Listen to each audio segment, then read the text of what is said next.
The air over northern France smelled of oil and cold iron that morning. A German pilot, leather cap pulled tight against the cutting wind, leaned out of his cockpit window for a moment before takeoff. He squinted at the rising sun and muttered to his wingman, half amused, half dismissive, "The Americans are sending tractors now."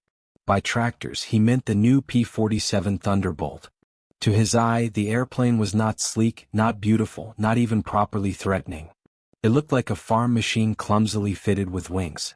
He laughed and his comrade joined in. They believed the Reich had nothing to fear from such lumbering beasts. Yet in less than a year many of those same pilots would speak of the Thunderbolt with something close to dread. What had seemed a heavy joke on the ground turned into a storm of lead in the sky. How could a machine once mocked as overweight and sluggish become the very aircraft that tore holes in the Luftwaffe's defenses? That is the paradox we follow in this story, the laughter of confident aces dissolving into silence as American firepower rewrote the balance of the air war. To understand why the Thunderbolt was underestimated, we must first step into the world of 1942. Europe was burning. The German Luftwaffe still held formidable strength, its fighter wings seasoned over years of combat in Poland, France, Britain, and Russia. They flew nimble Messerschmitt Bf-109s and the newer Focke-Wulf 190s, sharp, agile predators that could twist through the sky with the reflexes of a hawk. In contrast, the United States was a latecomer. Its pilots were fresh, its factories still adjusting to wartime demands, and its first major offering for the European skies was this curious jug-shaped aircraft. The Republic P-47 did not look like a thoroughbred fighter. It was immense, one of the heaviest single-engine planes ever built. When a German pilot first saw its broad fuselage and large radial engine, he could not help but think of bulk rather than grace. Even many American pilots assigned to fly it raised eyebrows. Some joked that it was less an airplane and more a flying barrel. In an age when speed and maneuverability were believed to win dogfights, this new machine seemed to belong to another category entirely. But appearances often deceive. The very bulk that seemed ridiculous carried within it a secret. The P-47's engine, the Pratt & Whitney R2800 Double Wasp, roared with a kind of deep, sustained fury. It was not a sprinter's engine, but a powerhouse capable of pushing the heavy Thunderbolt to speeds over 400 miles per hour. Beneath its wings, 8.50 caliber Browning machine guns waited, each capable of spitting streams of metal that chewed through enemy aircraft and ground targets alike. At a time when most fighters carried 6 guns at most, the Thunderbolt's 8 heavy barrels promised devastation. Yet few recognized this at first glance. To the Germans it still looked slow, still looked clumsy. They would soon learn otherwise. Imagine the first encounter. A squadron of German fighters, sleek silhouettes cutting through clouds, diving upon a group of Thunderbolts escorting bombers. The Luftwaffe pilots expected easy kills, just as they had enjoyed before. But as they closed in, the Americans did not scatter. Instead, the Thunderbolts rolled, dove, and then unleashed fire unlike anything the Germans had experienced.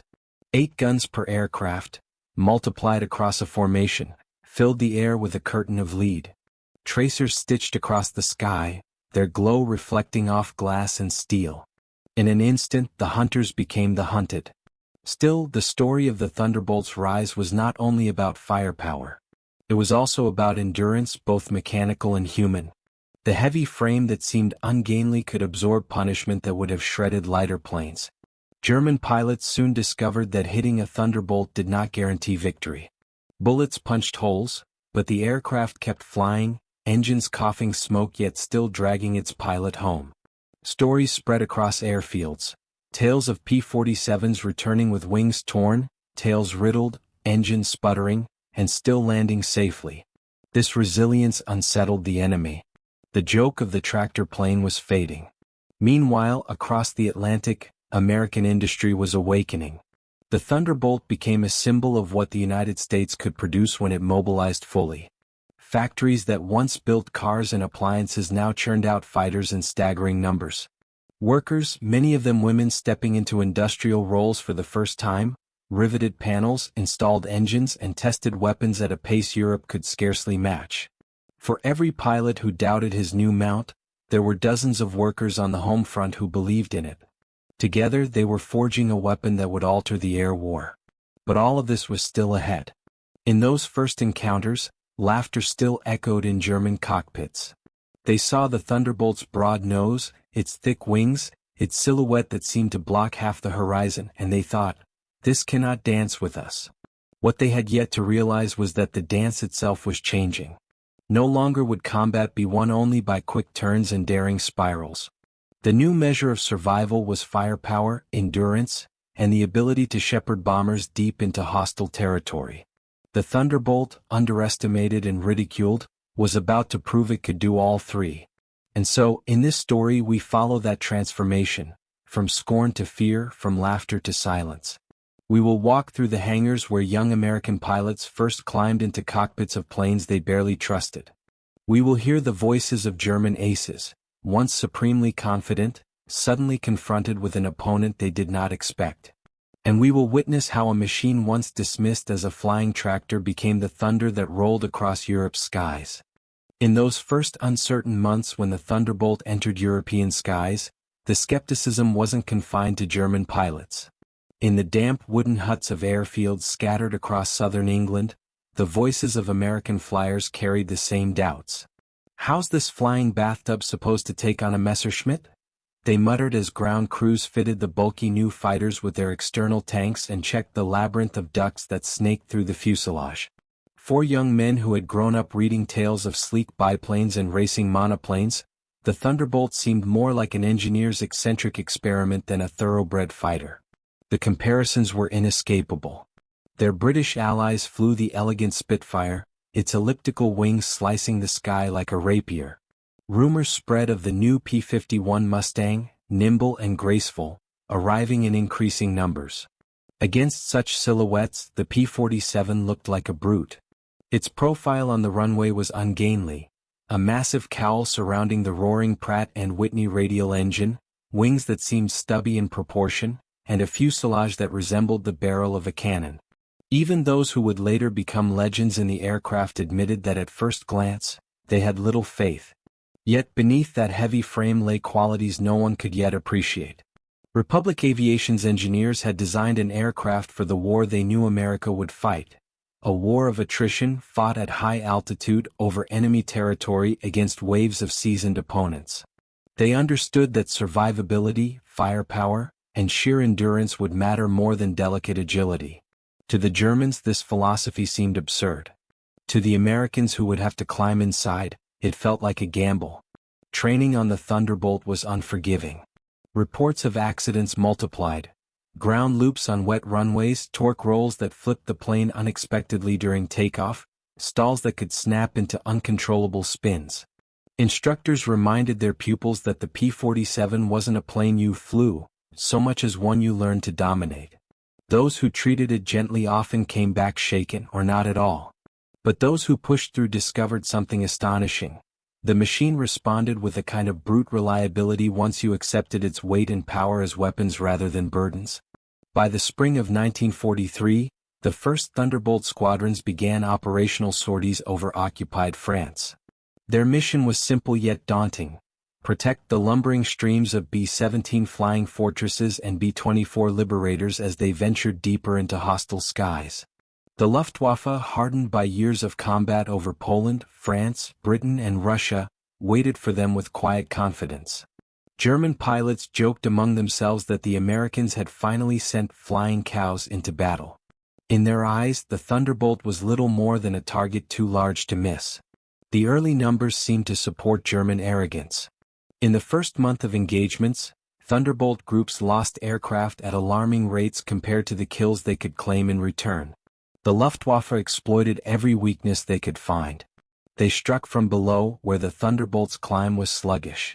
They lured it into turning fights, where nimble Messerschmitts and Focke-Wulfs could dance around the heavier American machine. Reports sent back to Berlin were full of derision. The new American fighter was clumsy, slow, and unsuitable for real combat. But beneath those dismissive lines of ink, another truth was beginning to take shape, one the Germans were slower to recognize. Time and again badly damaged Thunderbolts returned home when any other aircraft would have been lost. Mechanics counted bullet holes in astonishment. Dozens of cannon strikes, shrapnel that shredded control surfaces, engines sputtering with oil and smoke, yet still the machines limped across the channel to land on English runways. The rugged radial engine, without delicate coolant lines, could absorb punishment that would cripple a liquid-cooled German fighter. Pilots, too, were beginning to learn new ways of flying the Thunderbolt. Veterans transferred from Spitfire squadrons or from training commands realized that survival required abandoning everything they had been taught about dogfighting. No longer was victory about tight turns or sudden climbs. Instead, it was about altitude, speed, and timing. The Thunderbolt's weight, once seen as a curse, gave it a terrifying advantage in a dive. From high above, a P-47 could plunge earthward faster than anything the Luftwaffe possessed, reaching speeds so great that even the German jets of the future would struggle to match. Those early clashes, though costly, planted the seeds of transformation. The German laughter still echoed across radio channels, mocking the flying barrels. But inside American cockpits, a different feeling was beginning to stir, an awareness that this awkward machine had hidden strengths. It could survive where others perished. Its guns, 8 heavy .50 calibers, promised destruction if only the pilots could bring them to bear.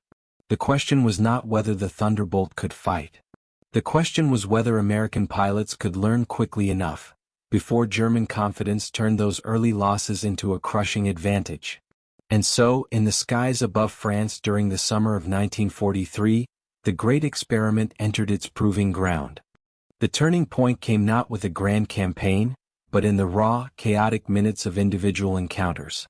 In June 1943, American formations crossing the French coast began to experience the full weight of German resistance.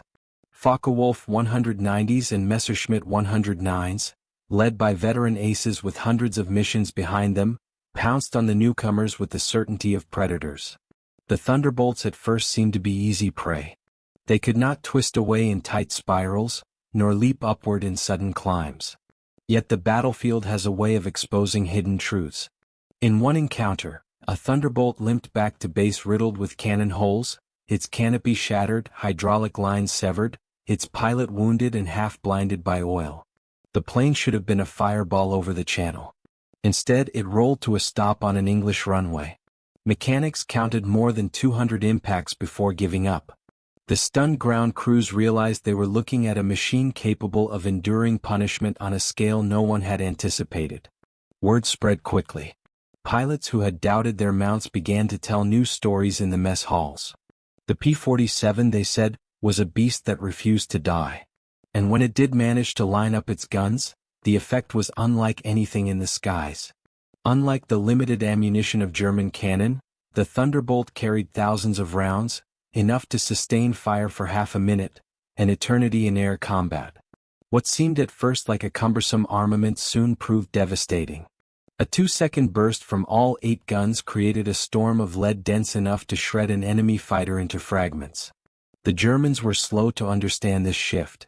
Confident in their agility, they continued to engage in the turning fights that had served them so well against earlier Allied aircraft. Time and again they outmaneuvered Thunderbolts, only to find themselves caught in a lethal dive and climb pattern that the Americans were learning to master. It was here that the doctrine of boom and zoom emerged. The tactic was deceptively simple. Thunderbolts would climb high above the battlefield, often to altitudes German fighters struggled to reach. Then, when enemy formations appeared below, they would roll inverted and dive, gravity adding to the pull of the massive radial engine. Speeds climbed past 500 miles per hour, faster than German pilots could track with their guns. At the bottom of the dive, the American pilot would unleash his 8.50s, filling the air with an impenetrable curtain of fire. The Germans, stunned by the sudden onslaught, often never recovered before their aircraft disintegrated or spiraled earthward. Just as critical was what happened afterward. The Thunderbolt, its momentum carrying it like a falling anvil, could convert that speed back into altitude with a zoom climb. German pilots who attempted to chase quickly discovered they could not follow. Their engines gasped for air as the Thunderbolt thundered back to the safety of higher skies. The American pilots, once derided as inexperienced, were beginning to exploit a style of combat that suited their machine perfectly. These lessons were hard-won. The price in early months was steep, as pilots who clung to old methods found themselves outmatched. But those who adapted began to return with kills, and with stories that electrified their squadrons. One pilot recalled watching his tracers march across the wings of a Messerschmitt before the entire aircraft erupted into flame. Another described hitting a Focke-Wulf so hard that the tail separated from the fuselage in midair. The raw destructive power of the Thunderbolts battery was undeniable. The Luftwaffe meanwhile faced a new problem. For years, German aircraft had relied on the fragility of their opponents. A few well-placed cannon shells could cripple a Spitfire or a Hurricane. But now, time after time, Thunderbolts returned even after absorbing entire ammunition loads. German pilots reported firing until their guns clicked empty, only to watch the American brute continue flying. Frustration spread. One German ace wrote bitterly in his diary, "They are like machines forged of iron. You can kill the pilot or you can run out of ammunition. Otherwise they keep coming." By late summer 1943, the laughter that had greeted the Thunderbolts' debut was growing quieter. It had not yet earned respect, but it had forced recognition. Something was changing in the balance of power. The Luftwaffe could still dominate at lower altitudes, where its fighters retained agility, but above 25,000 feet the tide was shifting. The Thunderbolt, with its turbo-supercharged engine, thrived in the thin air where German power plants struggled. The implications were profound. American bombers depended on operations at high altitude for survival. Every mission deeper into the continent pushed them into the stratosphere, where oxygen froze and engines wheezed. For the Germans, intercepting at such heights was a challenge. For the Thunderbolt, it was where it came alive. Slowly, the American fighter was transforming from an object of derision into a shield that the Luftwaffe would find increasingly difficult to penetrate. The transition was not yet complete. Losses remained heavy, and many American pilots still went to bed doubting their chances of surviving another sortie. But the seeds had been planted. The Thunderbolt had shown it could endure. It had shown it could kill. All that remained was for American industry and ingenuity to refine it further, to adapt tactics, and to unleash the full potential of the Jug, as its pilots had begun to affectionately call it. And so, as the autumn of 1943 approached, both sides braced for a new phase of the air war. For the Germans, the question was how long they could maintain superiority in the face of a machine that refused to be destroyed. For the Americans, it was whether the ungainly Thunderbolt could truly become the terror of the skies that its engineers had promised. By the autumn of 1943, the skies over Europe had become a vast, deadly chessboard. Every day, streams of American bombers traced contrails across the heavens, their silver bodies glinting in the sun as they pushed deeper into occupied territory. Below them, thousands of German eyes tracked their progress, civilian and soldier alike, watching the formations that seemed endless. The Reich cities, factories, and railways had become the targets of a relentless campaign. For the Luftwaffe, stopping those raids was no longer just a matter of pride. It was survival. The Americans had chosen a strategy unlike anything the Germans had faced before. The Royal Air Force preferred the cover of night, using darkness to conceal their bombers. The U.S. Army Air Forces, by contrast, insisted on daylight precision. The theory was that carefully aimed bombs could cripple industry while minimizing civilian casualties. The reality was more brutal. Daylight raids exposed the bombers to swarms of enemy fighters and to walls of flak that could tear a formation apart in seconds. At first, the Thunderbolt escorts seemed too few, too clumsy to make a difference. German interceptors surged past them, cutting into bomber streams with practiced efficiency. Flames bloomed in the sky as B-17s tumbled earthward, their crews trapped inside. Pilots in the Thunderbolts watched helplessly, often out of position, struggling to keep pace. They returned home haunted by the sight of parachutes blossoming among the clouds, or worse, the absence of parachutes when entire crews perished. But something was changing. Each week, new squadrons of Thunderbolts arrived. Each month, pilots grew more confident in their mounts. And each mission revealed a little more of what the P-47 could do when used with purpose.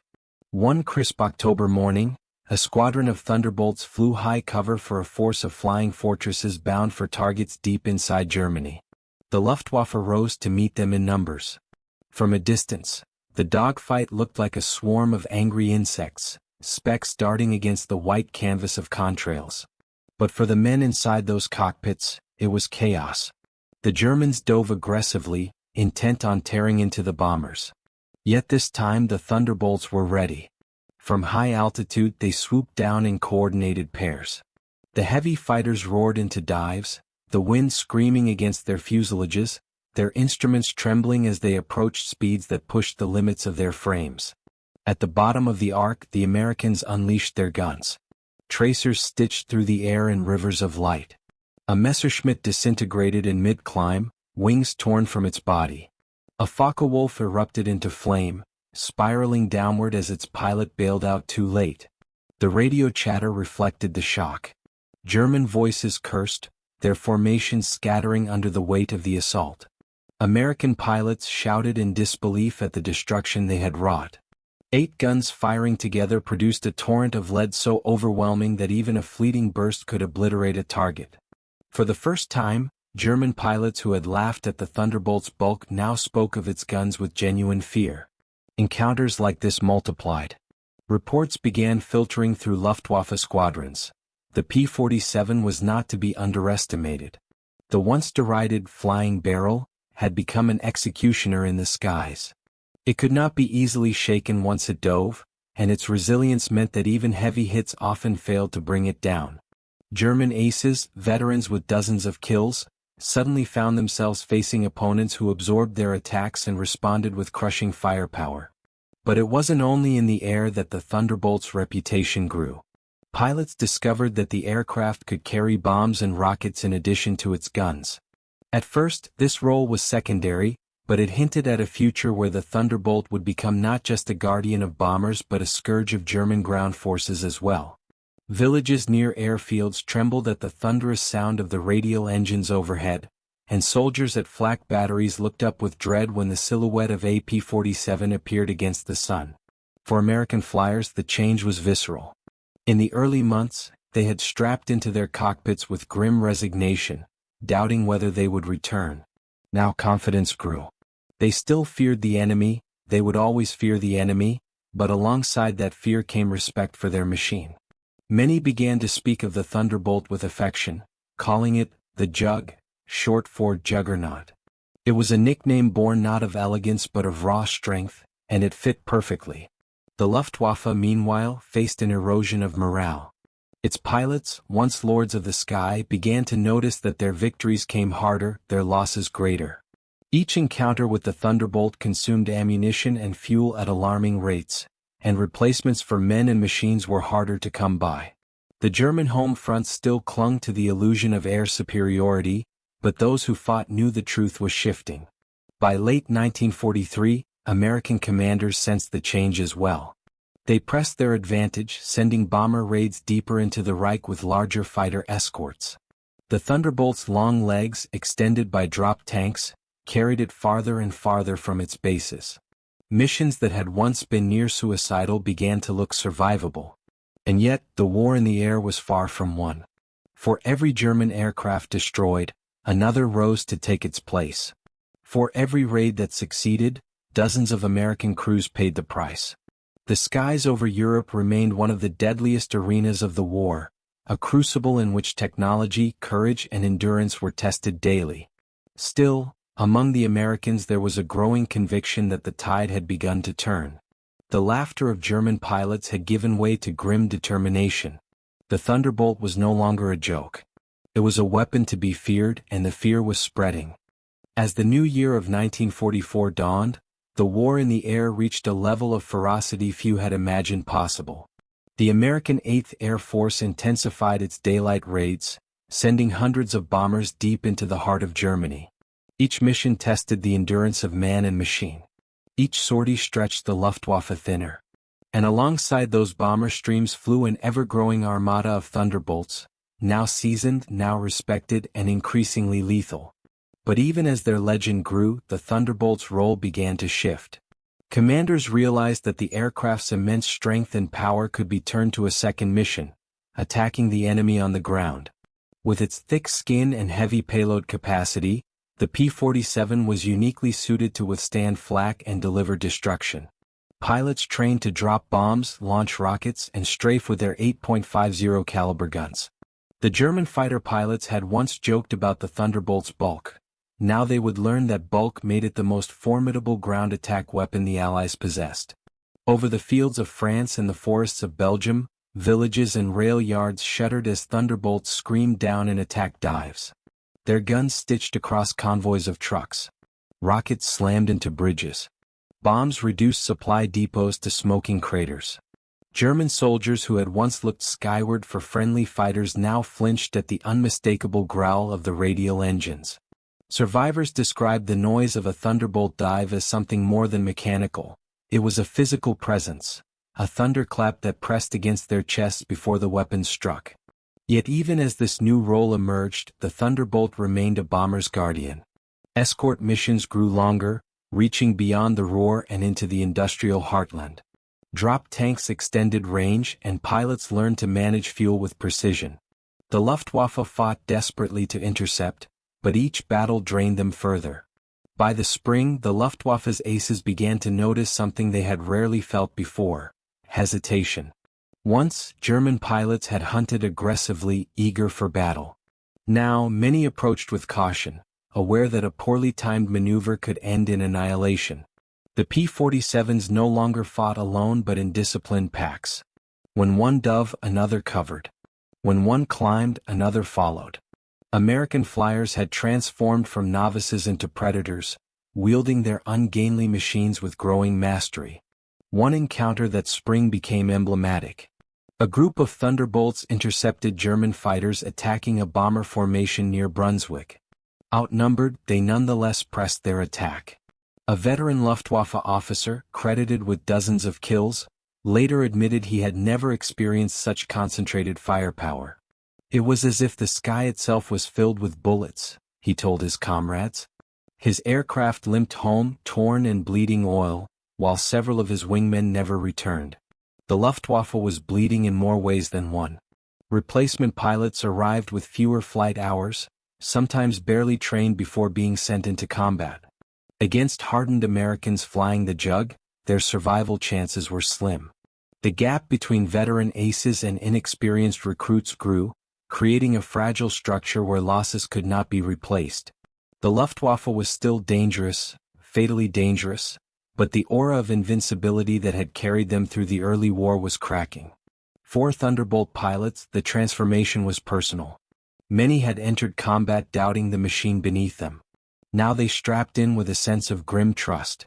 They knew the Jug would bring them home if there was any chance at all. They knew its guns, when fired, could tear apart steel and flesh alike. Some even grew superstitious, carving symbols into the fuselage, carrying lucky charms, or giving their planes names that reflected both affection and awe: Big-Ass Bird, Tough Toad, Misfire. These names, scrawled in paint across the metal skin, became part of the lore. But no machine, however powerful, could erase the reality of combat. The missions remained grueling. Hours of frozen flight, oxygen masks biting into faces, eyes straining against glare. Flak bursts pocked the sky, each black blossom a threat that could end a life in a heartbeat. German fighters still struck with deadly skill when given the chance. Losses continued and funerals filled the airfields of England. What changed was the balance of fear. Where once the Americans had doubted, now it was the Germans who wondered if their weapons were enough. The laughter that had greeted the Thunderbolt was gone. In its place came a weary recognition. The Jug was here to stay, and it was carving its name into the history of the skies. Meanwhile, the Allies were preparing for something greater. The invasion of France loomed on the horizon. For that operation to succeed, air superiority was non-negotiable. The Luftwaffe had to be beaten down, its strength sapped, its confidence shattered. And in that effort, the Thunderbolt would play a central role. Day after day, the Jug thundered into action, hammering German positions, shielding the bombers, and grinding down an enemy that once seemed invincible. Every sortie was a small step in a larger war of attrition. Every wrecked Messerschmitt, every burned-out convoy, every factory reduced to rubble brought the Allies closer to the day when the invasion fleet could cross the Channel under skies owned by the Americans. By early summer 1944, even the most hardened German pilots admitted privately that the P-47 was no longer a machine to be mocked. It was a monster, a machine that devoured fuel and ammunition but paid it back in destruction. They had laughed once.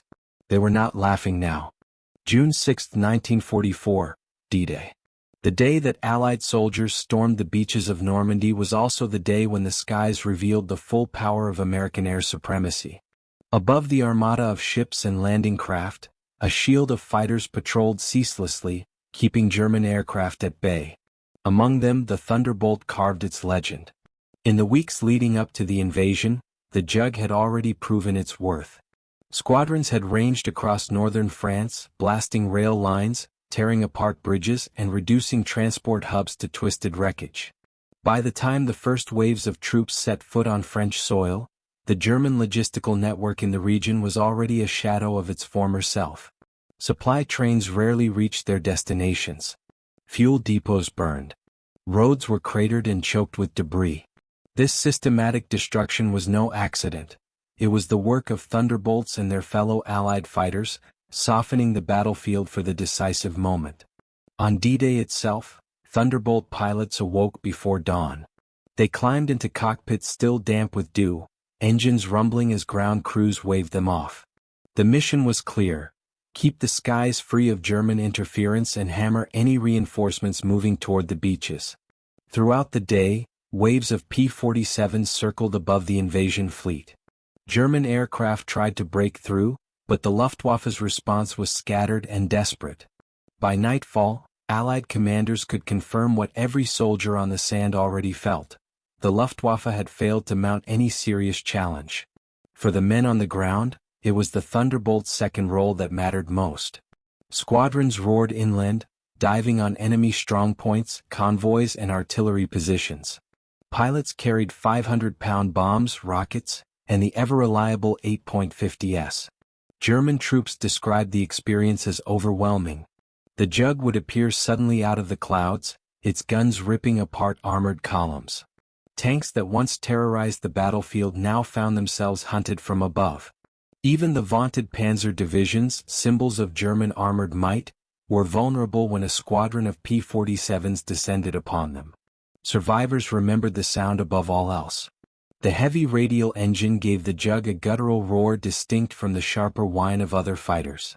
To soldiers pinned beneath, it was the sound of impending destruction. A strafing run from a P-47 could shred a truck column in seconds, leaving behind twisted metal and burning wrecks. Bombs cratered crossroads, making retreat or reinforcement nearly impossible. German officers tried to move their forces under cover of darkness, but by day they were relentlessly exposed. This transformation marked a new chapter for the Thunderbolt. It had begun its career doubted even by its own pilots, laughed at by the enemy. Now it had become indispensable. Its durability, once mocked, allowed it to absorb flak hits and return to base even after missions that would have destroyed a more fragile fighter.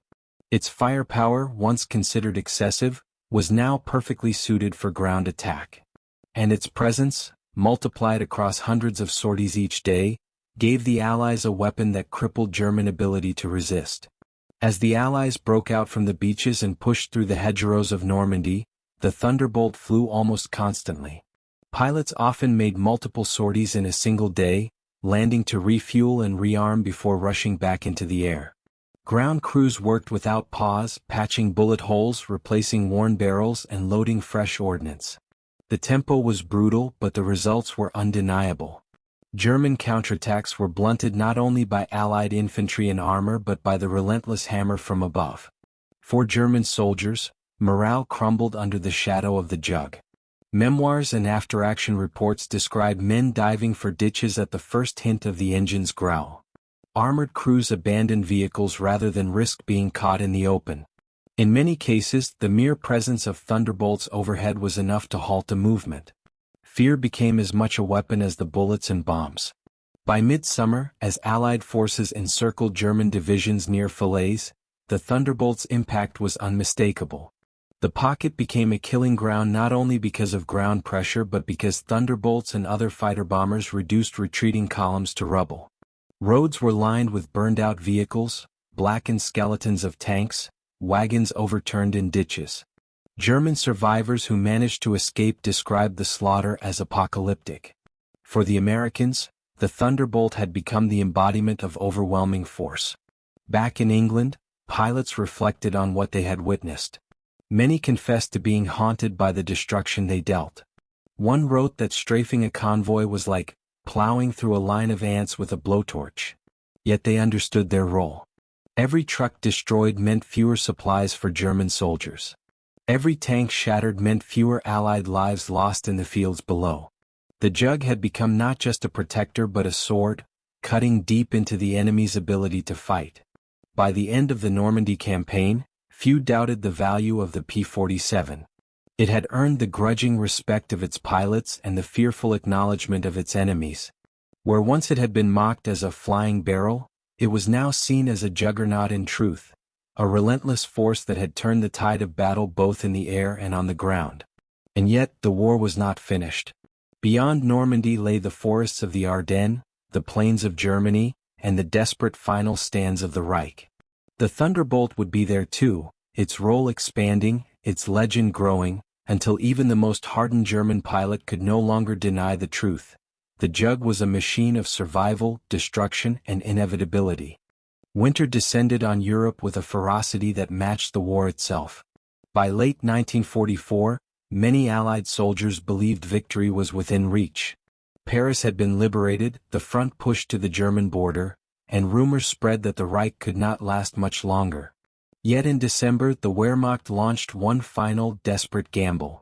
The Ardennes offensive, remembered forever as the Battle of the Bulge. In the early hours of December 16, German artillery thundered through the mist. Under cover of snow and forest, panzer divisions surged forward, cutting through thin American lines. Within days the front buckled. Entire towns were surrounded, roads choked with fleeing civilians, and Allied commanders suddenly faced a nightmare.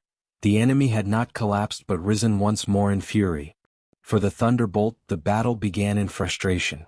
Weather turned the skies into a hostile void. Snowstorms, fog, and low clouds grounded many squadrons during the critical first days. Pilots sat fuming in their ready rooms, listening to the distant rumble of battle, knowing that columns of German armor were advancing unopposed. Men who had grown accustomed to flying daily missions felt helpless as their comrades on the ground fought alone. But when the skies cleared, the Jug unleashed devastation. The snow-covered landscape revealed long lines of vehicles stretching through narrow forest roads. Perfect targets. Squadrons scrambled from frozen airstrips, engines coughing in the bitter cold, and within hours the German advance faced its most feared enemy once again, American air power. P-47s dove into the enemy columns with ruthless precision. Bombs shattered bridges and crossroads, trapping entire convoys in bottlenecks. Rockets streaked into half-tracks and tanks, erupting in fireballs that sent crews scrambling for survival. Then came the guns. 8.50 caliber machine guns stitched death across the snow, shredding trucks, fuel wagons, and infantry huddling in ditches. Survivors remembered the scene as hell itself. Burning vehicles illuminating the white forest, smoke rising into the pale winter sky. The impact on German logistics was catastrophic. Tanks needed fuel, and fuel convoys became prime targets. Once the supply lines were severed, the armored spearheads ground to a halt. German commanders who had counted on surprise and momentum, now watched their carefully planned offensive stall in villages and frozen fields. Allied ground troops, battered but unbroken, seized the chance to counterattack. Thunderbolt pilots recalled those missions with a mixture of pride and grimness. One described strafing a column so packed that he could not miss if I tried. Another said the battlefield below looked like a scrapyard stretching for miles. Yet behind those words lay the harsh reality of air power, destruction on a scale rarely witnessed before. The Battle of the Bulge also revealed once more the Jug's legendary toughness. Flak batteries, hastily deployed in villages and along roads, filled the sky with deadly bursts. Many Thunderbolts returned riddled with holes, wings torn, engines coughing. Yet they kept flying. Pilots often remarked that the Jug felt indestructible compared to other fighters. Stories circulated of aircraft landing with half a wing missing, or with oil spraying across the canopy yet still delivering its pilot home. Each tale reinforced the faith crews placed in their machine. The Germans, for their part, recognized the Thunderbolt as a scourge. Prisoners later confessed that the sound of its guns haunted them. Some units coined dark nicknames, describing the fighter as the executioner from above. Morale withered under constant attack. Infantry who might have fought bravely against tanks or rifles broke into panic when the distant rumble of radials signaled an incoming strike. By January 1945, the Ardennes gamble lay in ruins. The once mighty German thrust had been reduced to shattered columns, their burnt-out hulks littering the snow. The Thunderbolt had not fought alone. Mustangs, Typhoons and medium bombers all contributed, but the Jug's combination of firepower, survivability, and sheer presence made it the workhorse of the campaign. The battle left a mark on both sides. For the Allies, it confirmed that no matter how desperate the German counterattacks, control of the skies guaranteed eventual victory. For the Germans, it was proof that even their last reserves of armor could not survive Allied air supremacy. And for the Thunderbolt, it was another chapter in its transformation from mocked heavyweight to indispensable weapon. As winter gave way to spring, the Jug followed the advancing armies into the heart of Germany.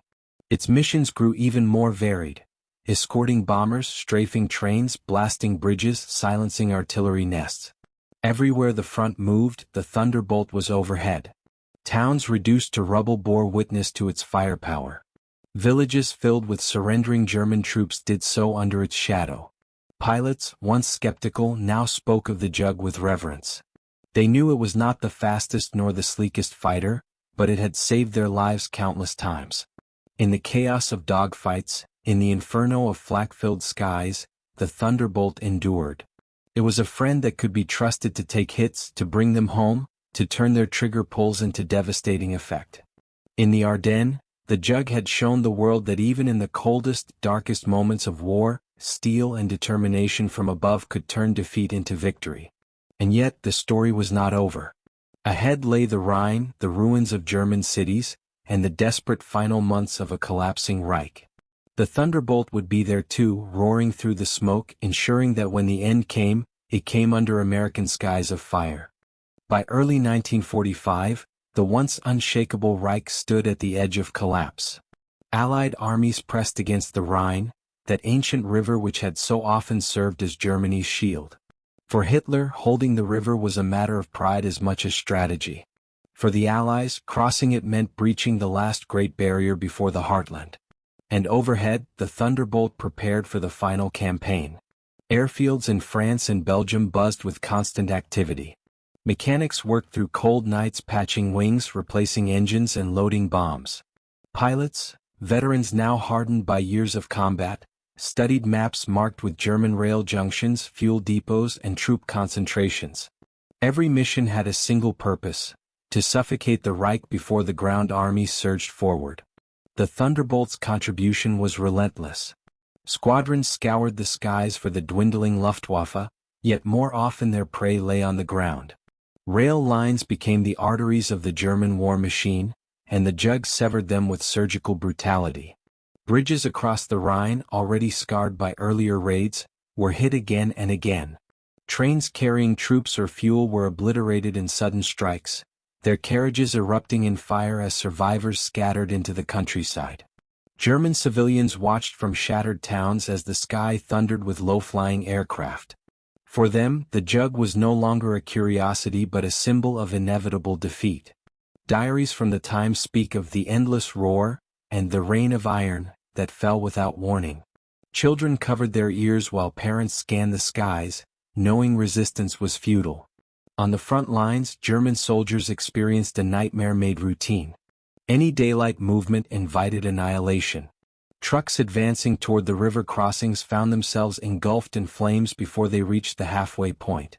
Even heavily armored Tigers and Panthers, once the terror of the battlefield, were left burning on roadsides, victims of rockets and bombs from above. The 8.50s stitched their hulks with merciless precision. The Luftwaffe, desperate to resist, launched scattered counterattacks. But the days of air parity were long gone. Veteran German pilots had been killed or captured, replaced by hastily trained youths flying machines starved of fuel. Against them stood seasoned Thunderbolt squadrons, backed by radar, escort controllers, and an endless supply of gasoline and ammunition. When dogfights did erupt, they were brief and decisive. More often than not, the Jug's guns reduced enemy aircraft to wreckage before they could even fire back. The crossing of the Rhine at Remagen in March 1945 illustrated the Thunderbolt's importance. When American troops seized the Ludendorff Bridge intact, the news electrified Allied command. Yet it also drew immediate German retaliation, artillery, counterattacks, and desperate Luftwaffe raids. Thunderbolt pilots were thrown into the fight, flying almost constant cover over the bridgehead. They strafed enemy batteries, tore apart convoys racing toward the river, and intercepted aircraft before they could strike the fragile span. Engineers working on the bridge later credited the fighters overhead with saving their lives, as without air support the German response might have succeeded. As the Allies poured across the Rhine, the Jug pushed deeper into Germany. Missions shifted from tactical strikes to strategic disruption.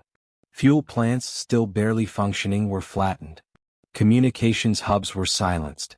Small towns became scenes of sudden chaos when Thunderbolts swooped down to shred any sign of military movement. Survivors later admitted that the fear of Allied fighter-bombers was constant, gnawing, and inescapable. For the pilots, the final months brought a strange mix of triumph and exhaustion. Victory was close enough to taste, yet every mission still carried mortal risk. Flak guns remained deadly, and desperation made German gunners fiercer than ever.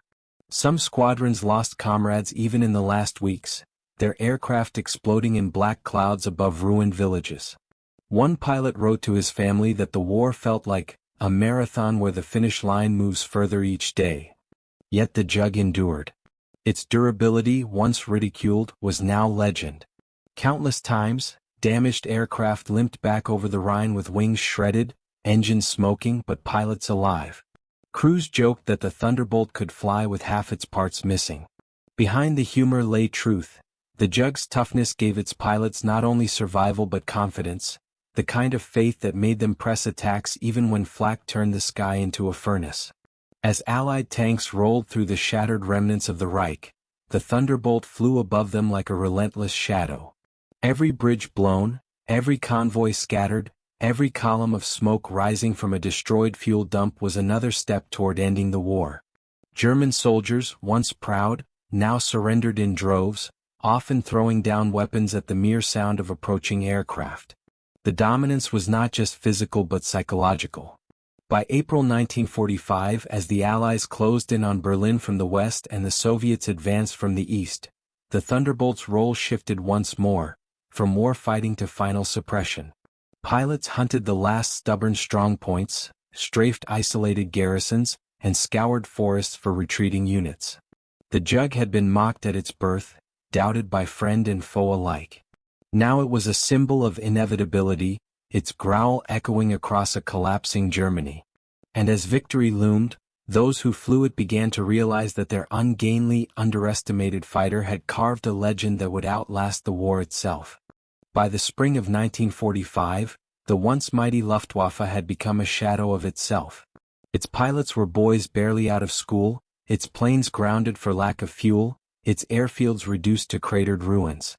And yet, in those final desperate weeks, the Thunderbolt still patrolled the skies, refusing to give the enemy even a moment of reprieve. Imagine being a German soldier retreating down a narrow forest road. The war is lost, your comrades are exhausted, and ahead lies only surrender. Then you hear it, that deep, guttural roar of a radial engine cutting through the air. You glance upward and there it is, the Jug swooping down, 8 guns ready to unleash their storm. What do you feel in that moment? Do you keep running? Or do you drop everything, hands raised, hoping mercy will come faster than bullets? For countless German troops, the answer was surrender. Allied commanders noted that the sheer presence of fighter bombers overhead often ended resistance without a shot fired. The psychological toll had become as decisive as the physical destruction. In towns, villages, and crossroads, white flags appeared long before Allied tanks arrived, because the Thunderbolt had already broken the will to fight. The Luftwaffe tried one last surge in April, throwing every available aircraft into the skies. But what chance did they have? Their veterans were gone, their formations ragged, their supplies vanishing. Against them stood squadrons of battle-hardened Jug pilots, confident in their machines and backed by endless resources. The encounters were brief and brutal. Flames fell from the sky, smoke marked the graves of Germany's last hope, and the Thunderbolt flew on unchallenged. When the guns finally fell silent in May 1945, the world took stock. Europe lay in ruins, millions dead, nations forever scarred. Yet amid the wreckage, the story of the Thunderbolt shone with a strange clarity. This ungainly machine, mocked, doubted, even ridiculed, had become one of the most effective instruments of Allied victory. How do we measure such a legacy? By the thousands of enemy aircraft it shot down?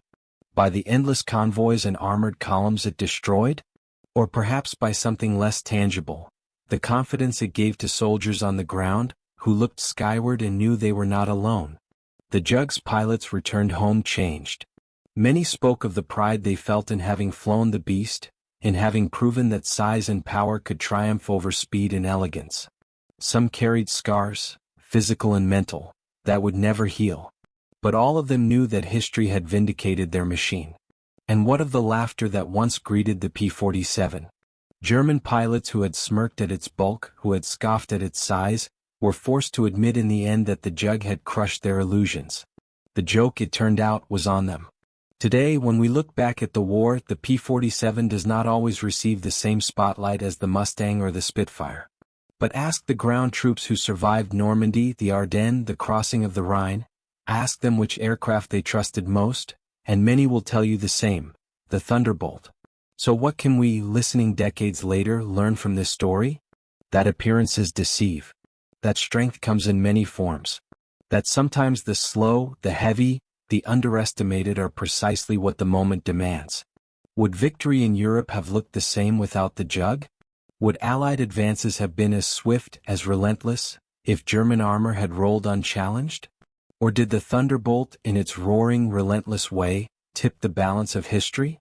The answer lies not just in archives or statistics but in the memories of those who lived through it. The soldiers who cheered as the Jug dived overhead, the civilians who trembled at its roar, the pilots who trusted their lives to its steel frame. As we close this chapter, let us remember the lesson of the P-47 Thunderbolt.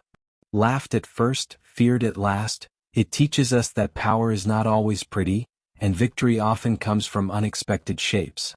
If you've enjoyed this journey into the skies of World War II, consider subscribing for more stories of the machines, the battles, and the people who shaped history. What do you think? Was the Thunderbolt the most underestimated fighter of the war? Or was its reputation always destined to rise above the laughter? Share your thoughts in the comments and let's keep this conversation alive.